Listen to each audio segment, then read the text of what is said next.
Bayangkan dunia seperti rangkaian teka-teki besar dan negara adalah kepingan penyusunnya.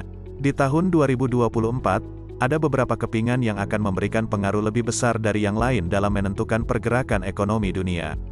Pertama, Taiwan baru selesai mengadakan pemilu dan partai pemenang menekankan pentingnya stabilitas dan perdamaian di kawasan Indo-Pasifik. Kedua, pemimpin baru Taiwan sangat memperhatikan masalah ekonomi dan memberikan usaha besar untuk beralih ke energi terbarukan. Ini juga akan mempengaruhi kemajuan teknologi dan inovasi global agar bergerak ke arah yang lebih hijau. Ketiga, Taiwan memberikan sinyal kuat kepada dunia bahwa di tengah perdebatan antara nilai demokratis dan otoritarianisme, mereka lebih condong akan berpihak pada demokrasi. Keempat, Amerika mendukung komitmen Taiwan dalam ekonomi dan ideologi dan menginginkan penyelesaian konflik dengan perdamaian. Ini akan berpengaruh dalam dinamika perdagangan Asia-Amerika, termasuk mengubah aliran barang-barang dan jasa di hampir seluruh belahan dunia. Kelima dan mungkin akan jadi penentu terbesar adalah China menolak hasil pemilihan di Taiwan dan tetap pada klaim mereka atas Taiwan. Kondisi politik global di antara tiga negara ini akan mempengaruhi pola ekonomi negara yang berlayar di perairan diplomasi mereka, termasuk Indonesia. Lalu, bagaimana pengaruh semua kondisi global itu terhadap Indonesia?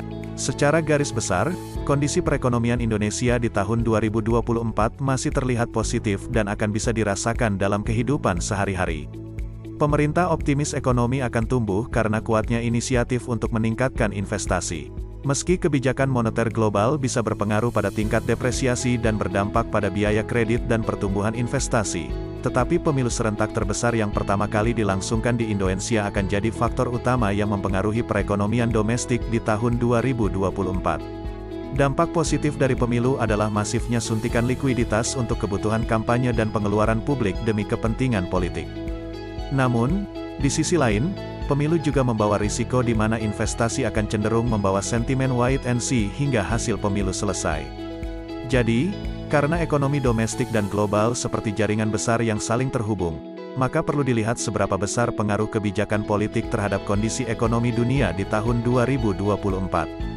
Tetap ikuti perkembangan informasinya dan semoga di tahun 2024 kondisi ekonomi Indonesia tumbuh positif dan kesejahteraan rakyat terus meningkat.